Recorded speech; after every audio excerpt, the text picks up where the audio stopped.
Hello, Lenbo. My name is Beatrice George. I'm from the Highland of Costa Rica. It's one of the small islands in Micronesia.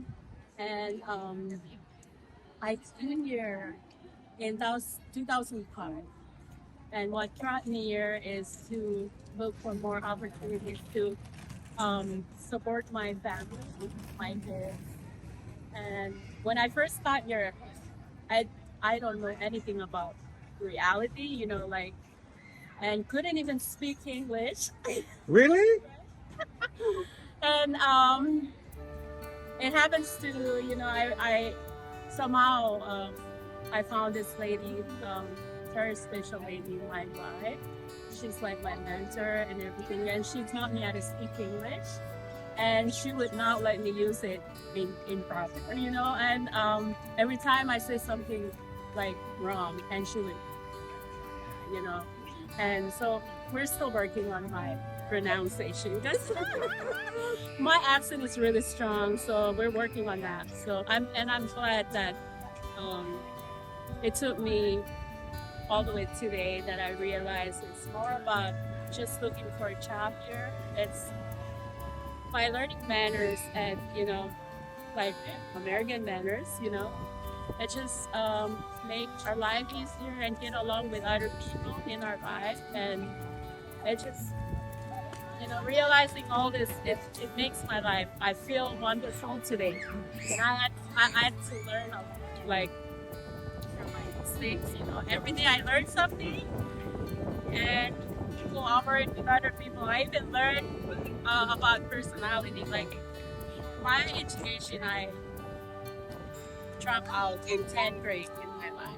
I didn't stop going to school when I was 10th grade, and there's so many complications for going back to, from holding back me from learning more in school, but realizing to every day you learn something. That's how you educate yourself. So today we're celebrating Women's Day for Koshai community, and I'm one of the MC today. And yeah, thank you so much for being here and then learning more about my condition. What do you have planned today since you're the MC? Can you give us a quick preview? What you're going to Well, do here? I'm planning to say something special about women, that we are so unique. You know, we are so unique um, in our own ways. Like we need to be. We can be around the box. What do you miss about Cosrine? Oh, this kind, because I grew up with my auntie, and she's a handicraft. Like she does handicraft, and we used to go pick up these shells. Like honestly, I want to go back there, and then this is my plan to do this. Craft. I love them. I collect them. I have so many of them, and when there's occasion like this, I put it on, and you know, to even expose our culture too, because this is what we do back home.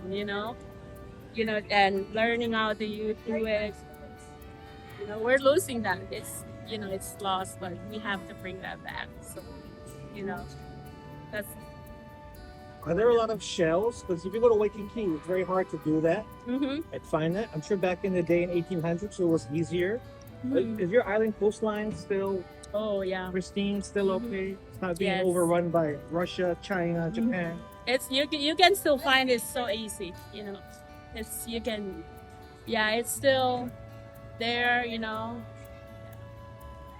Wow. Any last thing you'd like to share that you think Hawaii people should know who've never been to anywhere in Micronesia? Mhm. Yeah, okay. So since they don't know the difference between Micronesians, they always assume that we're all the same, Correct. and they always see the negative side of us. And some of the Hawaiians or even American people, when I really stand up for myself, I say, you know what? There's so many like people that successful people. Like I might not be finished school, but there's so many of us that you know are so successful in their life, And because they only see us as a, like, they call us names, and all that. But I said, there's people like that everywhere. It's not only us. And if you really put yourself in our shoes, you'll realize that we have something special. And yeah, and I have 3 jobs. You have 3 jobs Yeah, besides being a mom. besides being a mom.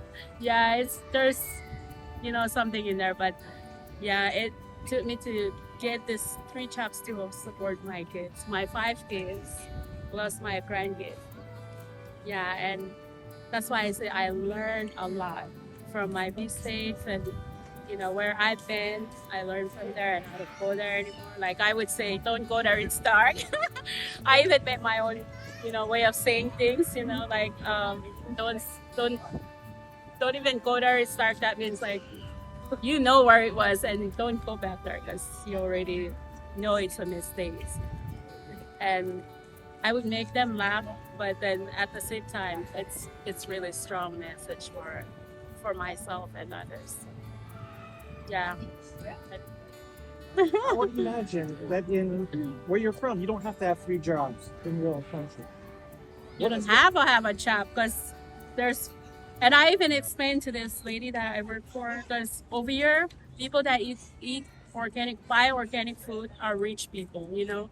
And back home, we have organic, and we don't want to do that. We don't want to eat that organic because like when we were kids, they would call us that we're poor. Poor people eat the farm, farmers and all that. So we, like, if we buy something from the store, like a chicken, they'll look at us like, oh, they're rich.